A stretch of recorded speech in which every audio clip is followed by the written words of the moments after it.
ওই জায়গায় বললাম চোর ভিড়ে ঢুকে বলছে চোদ্দর চোদ্দর চোদ্দার।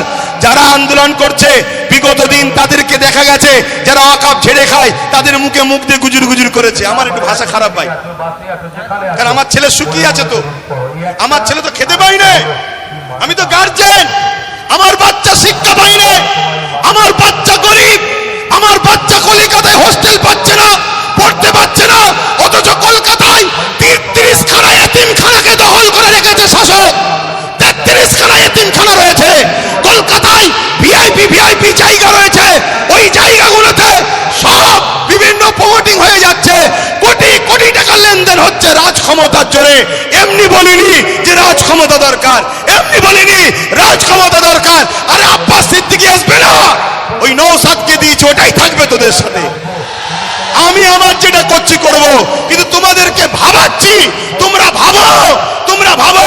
আজকে বিধানসভায় এতগুলো তো মুসলিম এমএলএ রয়েছে, এমপি রয়েছে, এই গত কদিনে, এই গত পরশু দিনে আলোচনা হয়েছে, কারো মুখে কথা নেই। তোমাদের নওশাদ, তোমাদের ভাঙড়বাসী, তোমাদের নওশাদ, তোমরা গর্ব করো, তোমাদের নওশাদ।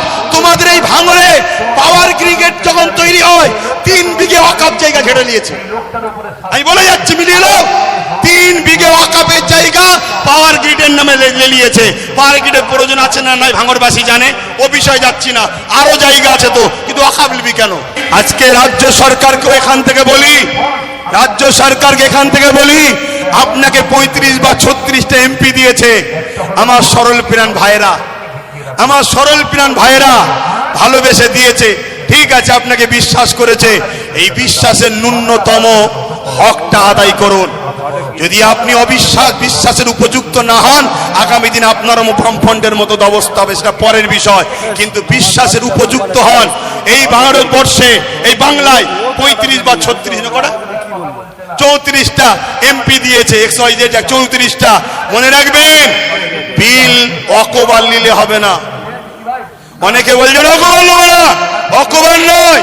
যদি ক্ষমতা থাকে, যেভাবে দিদিমণি আসার সময় পার্লামেন্টে সংবিধান উল্টো ধরে চিল্লাচ্ছিল, দেখেন না, ছিঁড়াছিড়ি করছিল, ওই রকম ওখানে বক্সিং মারবেন ভেতরে।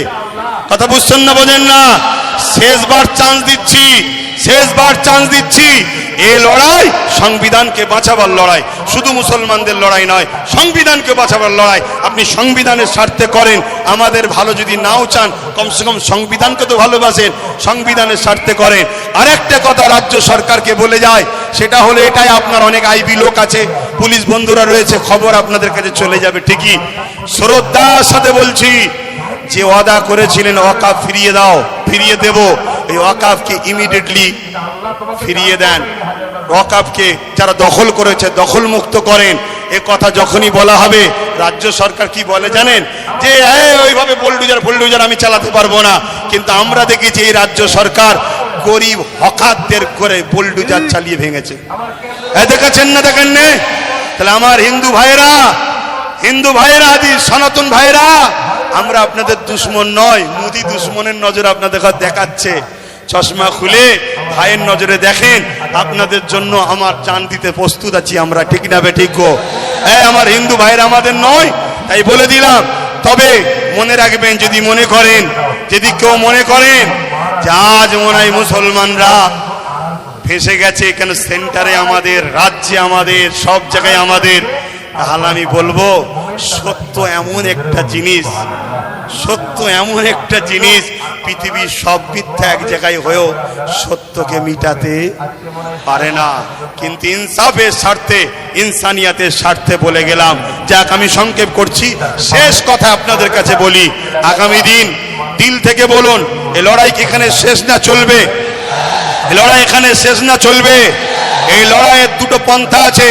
একটা পন্থা হলো সংবিধান অনুযায়ী, সংবিধান যেভাবে রাইট দিয়েছে, সংবিধানের বাইরে গিয়ে আমি তাহলে নাই, সংবিধান অনুযায়ী কলিকাতার রাজপথ ধরে এই আন্দোলন পুরো দরকার হয়, একেবারে যেভাবে দখল নিয়েছে ওভাবে দখল নিতে হয়, লিয়া হবে।